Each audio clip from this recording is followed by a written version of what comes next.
I believe that they were actually taken to the British Museum at one point to try to authenticate them, and since they were in the old Aramaic language, this is strictly second-hand knowledge, and I don't know how accurate it is, but from what I understand was they were not able to authenticate the scrolls as far as aging because they were in this resin box which seemed to prevent them from aging. They were, however, quite curious about the box itself. Well, Rashid was chosen because of his great knowledge of religion. Pleiadians then helped teach him Aramaic so he could begin to translate these scrolls into German. He worked on them very diligently, but he himself was having many doubts as he began to read them and find out the truth about the original teachings of Emmanuel and how things had actually been altered, even his name, and much of the teachings themselves were quite altered. So he had a few doubts on his own, but he was able to continue actually translating all this stuff into German. And he contacted Eduard Meier and let him know that he was doing that. And Edward actually met him in India, and on 3 different occasions they went out to the grave site in India where Emmanuel was actually buried. Now, this is an unknown grave site. It's not where people commonly think it is. It's out on the edge of town somewhere in the mountains on the side of a hill. And both Rashid and Billy had been directed to there.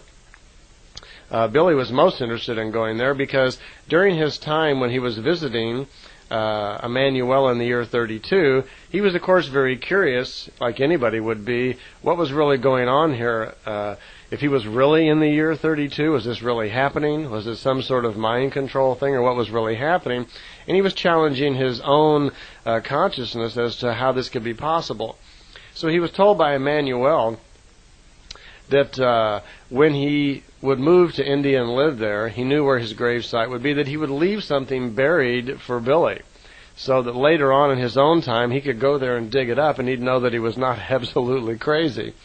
So Billy did go to the gravesite on 3 different occasions and dug deep down into the sand and so forth where the gravesite was, and found what he was looking for, which turned out to be some sort of foil object that we mentioned earlier, that at least let him know he wasn't crazy, and that had been left there by Emmanuel for him, like 1900 years before then.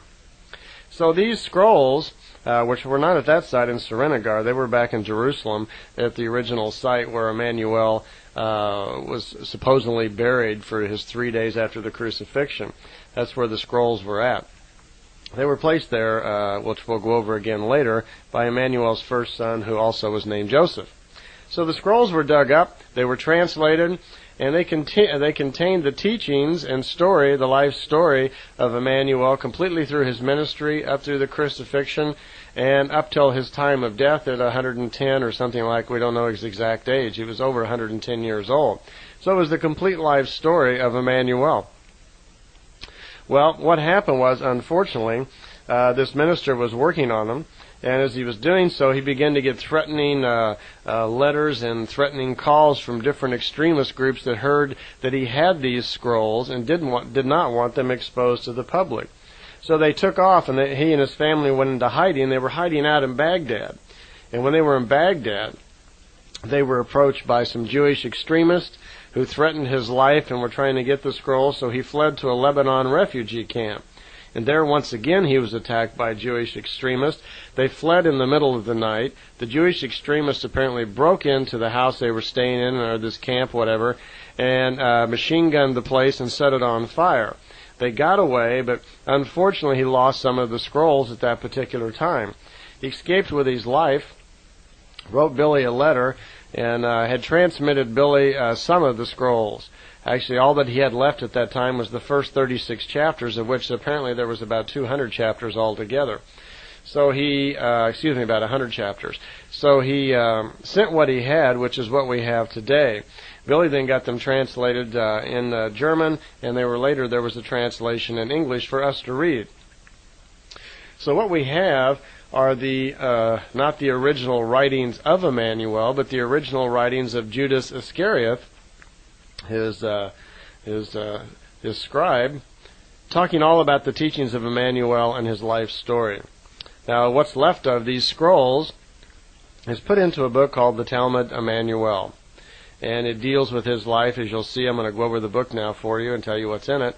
It will deal with his life up through the crucifixion and beyond as he moves into Damascus and then into India. Also at the beginning of the book, there's a little forward there, an explanation by Billy all about the book and how it came about and the story of it, which is pretty much what I just got through explaining. And there's also a picture of what Emmanuel looked in there, how he looked. Now, it's not exactly a picture, it's a drawing.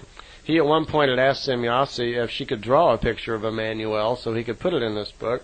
And she was a little concerned. She said, well, why don't you draw it yourself? You're quite handy, and you know what he looks like. And he says, well, I don't have the talent for the drawing. Besides, it'd be better if you did it. And so she agreed, and she drew a picture of what Emmanuel actually looked like. And that's in the very beginning of the book, so you get to see that. It's just a hand drawing done with, like with pen, so you can see. And as you can see from this picture, that he doesn't really look anything like, the usual pictures we see of a young, blonde, smiley, happy-looking face fellow. He doesn't look like that at all. Billy once told me that he's the same height I am, which is roughly about 5'11", 5'11 and a half. And he weighed about 170 pounds, 175 pounds. He had a very heavy build, broad shoulders, heavy hands like a farmer. He was a Jewish boy with dark curly hair. So he doesn't, and this is what the picture looks like, the drawing that Semyase did. So he doesn't look exactly like the images that we're usually seeing and so forth of him. Interesting to know, when you see this picture, your thoughts will probably reflect to the Shroud of Turin. They're sometimes called the Death Shroud or the Death Cloth. And this is supposed to be the cloth that Emmanuel was wrapped in after he was taken down from the crucifixion cross. And it's supposed to contain the likeness of Emmanuel, and there's been arguments for years over its authenticity. Billy says that the drawing in the book should prove to you that it's not, because it doesn't look anything like the image that we generally see from the Shroud of Turin. Billy says the Shroud of Turin is fake, it's not real. Okay, let's talk a little bit about what's in the Talmud Emmanuel. It's about 100 pages long, and much of it is pretty much the Bible stories that you've heard and aren't too much different. But the beginning of it is certainly different, because it explains very well from Emmanuel's viewpoint who he was, who his father was, and how he got his knowledge. And this is quite a bit different than what you've been told in Bible school. So that's the main part I want to go over. I'll also tell you how you can get a copy of the book, because the book now is published in America. It's almost a secret, though. You'd have a lot of trouble finding it, but I'll tell you where you can get it, and I'll put the address down at the end for you here so you can order that book if you'd like. Okay. I have a copy of the book here with me as I'm doing this, because there's so many names and things in it, and some of the areas of this book I want to quote to you exactly, because I want to make sure I get them right. This is not a book on just theory and philosophy that you just want to talk about. There's some really very interesting passageways in this book. To begin with, when a book first starts out, it goes through the genealogical tree of Emmanuel, tracing him back to his origins, so you can see actually where he actually came from. So actually I'm going to read you the first part right here so you can be very clear on this.